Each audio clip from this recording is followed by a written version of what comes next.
دوستان عزیز، سلام های گرم گرم و احترامات ما را بپذیرید. امیدواریم که شما عزیزان صحت و سلامت و مسرور باشید.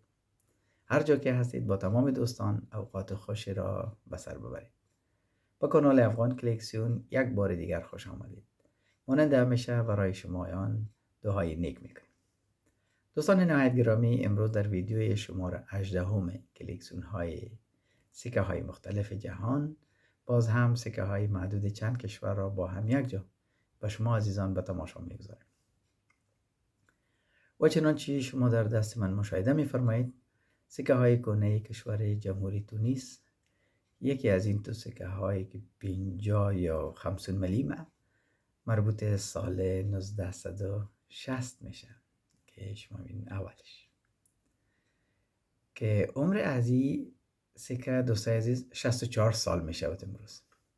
و دومیش مربوط سال 2017 هست دوستان عزیز، و این هم روی دومشون.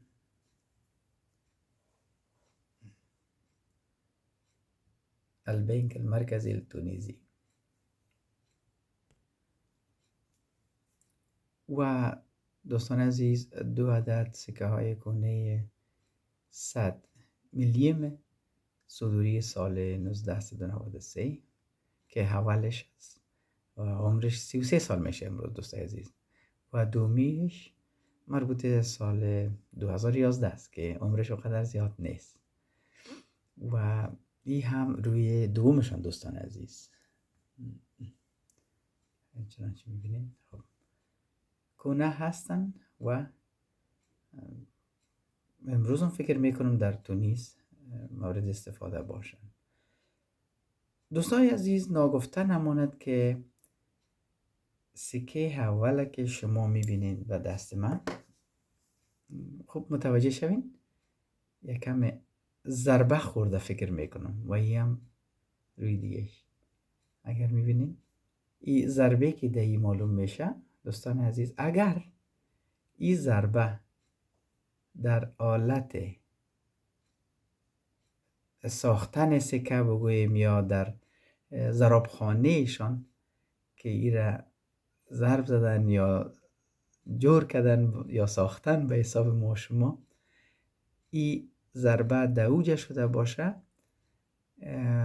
متوجه باشین دوستای عزیز که این سکه نزد کلکسیونرهایی که سکه ها را کلکسیون میکنن، جمع‌آوری میکنن، نزد اونا این یک قیمت خاصی داره، ارزشش بسیار بالاست و این را باید ثبوت کنیم که چه قسم ضربه خورده، در وقت ساختن ضربه خورده یا در بیرون کسی با چکش با کدام آله قوی تر از این سکه ای را ضربه زده باشه و آلتش از هم بیرون کرده و آلتش خراب ساخته. این را باید من معلومات کنم بعداً.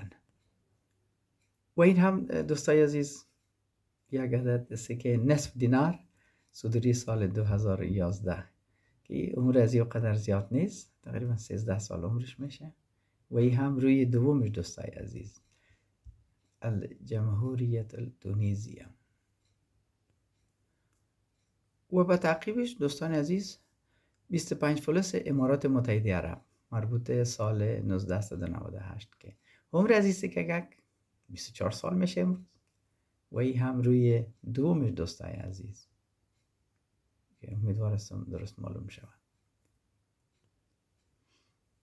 و این هم دوستای عزیز یک سکه دوم 25 فلس امارات متحده عرب مربوط سال 2014، و ما اینا رو دوزانه نگاه به این خاطر کردیم که سالهای صدوری از اینا مختلف می باشه. این هم روی دومش دوستای عزیز، امیدوارم که به شما درست معلوم شود. و دو عدد سکه های 1 درهم امارات متحده عرب مربوط سال 1998 و سال 2007 که حالا روی دومش رو به شما نشان میدم، و این هم روی دومش دوستای عزیز دو عدد بالکل یک چیر هستن. و این هم دو عدد سکه های 1 درهم امارات متحده عرب مربوط سالهای 2007 و سالهای 2012 دوستان عزیز که اینا هم اقدر عمرشون زیاد نیست. هم روی دومش دوستای عزیز که میبینید. جمعاً ما 4 سکه یک درم امارات متحده عرب هم با خود دارم که به شما قبلا 2 تا اولش نشان دادم و این هم 2 تا اولش شما پیشتر دیدین، هر 4 تاش. و اینا رو ما از خاطر نگهداری کردیم یا کلکسیون ساختیم که سالهای صدوریشان از هم دیگر فرق دارند.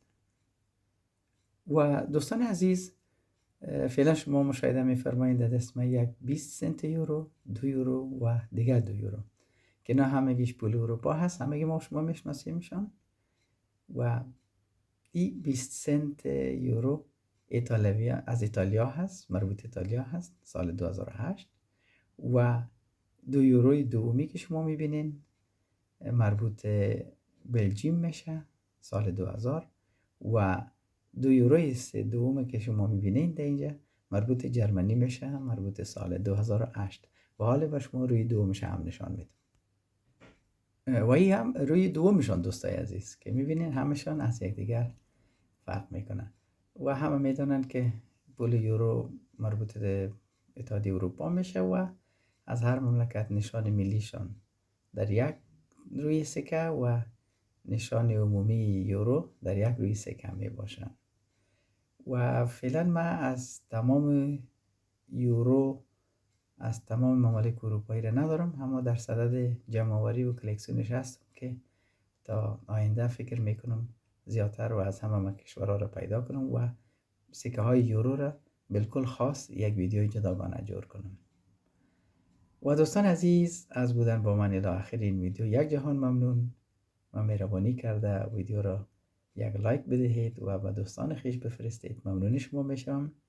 الی ویدیوی بعدی شما را به الله بی همتا می سپارم و از توجهتان یک جهان ممنون.